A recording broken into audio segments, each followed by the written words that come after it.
There are moments when nothing is wrong and yet something changes. A strong competitor in your market announces it has agreed to be acquired. Not a distressed institution, not a forced transaction, but a well-performing bank with a reputation that mirrors your own. The press release is measured. The valuation multiple circulates quietly. The strategic narrative is clean. And by the time your next board meeting arrives, comparison has entered the system. The financials in your board packet are the same as they were the prior month. Capital remains strong, earnings steady, and asset quality intact. On paper, nothing has moved.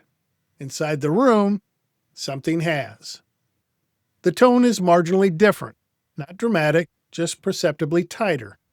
A director who rarely asks valuation questions now inquires about trading ranges. Another asks, almost casually, how your franchise would be viewed if we ever considered optionality. Management answers thoughtfully, but the air has changed. Comparison does not announce itself as pressure, it arrives as curiosity. Curiosity, left unexamined, can become structural tension. In one such meeting, I watched the dynamic evolve in real time. The board had always been cohesive. Strategic discussions were measured. Growth initiatives were debated without urgency. After the competitor's announcement, the early portion of the meeting felt ordinary.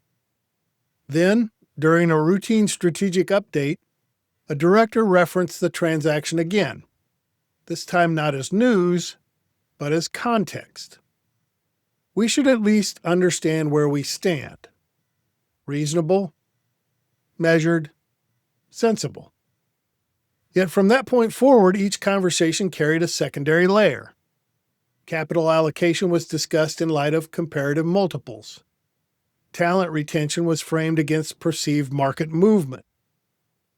Shareholder expectations, long assumed to be patient, were mentioned with a slightly different language. Nothing was inflammatory, nothing was destabilizing, but alignment was being tested. Comparison surfaces assumptions that often remain dormant during stable cycles. Management may begin to wonder whether long-term independence remains fully supported or merely historically assumed. Directors may begin to reassess their fiduciary posture, not only in terms of oversight, but in terms of opportunity.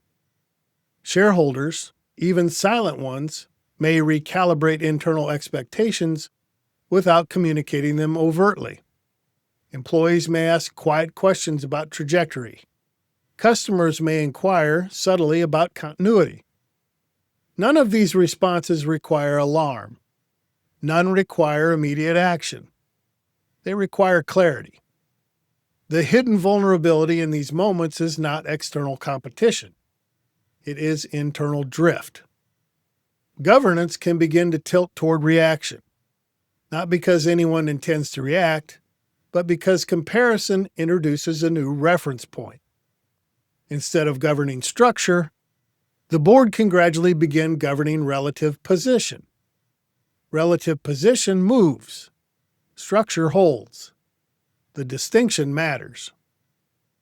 I recall the CEO sharing an internal moment with me after one of these meetings. He said, "For the first time, I wasn't sure whether the room was asking how we build or how we prepare. That uncertainty did not come from fear. It came from ambiguity." Ambiguity inside governance is subtle. It rarely announces itself through conflict. It shows up through tone. When governance alignment is intact, comparison sharpens strategic clarity. Directors ask thoughtful questions about competitive positioning while remaining anchored to institutional philosophy. When alignment hasn't been fully clarified, comparison begins to reshape the center of gravity in the room. Conversations lean toward hypotheticals. Time horizons shorten slightly. Language becomes more conditional. Nothing dramatic occurs, yet leverage shifts, and it rarely shifts back on its own. The control anchor in these moments is not defensive posture. It is not transaction readiness. It is not valuation modeling. It is a return to first principles. What exactly does this board believe it governs? Does it govern long-term structural independence and optionality? Or does it gradually begin governing relative positioning when the market shifts? The answer does not need to be declared publicly. It needs to be internally coherent. Comparison will enter every strong institution eventually. Markets consolidate, announcements circulate, narratives form. The acquisition itself is not the stress. Comparison is.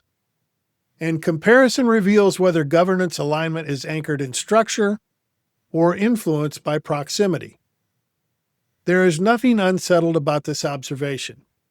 Strong banks experience these moments precisely because they operate in strong markets.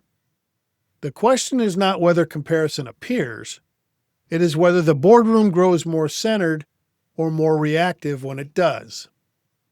Before the next external announcement reframes your market, there is a quiet governance conversation worth having.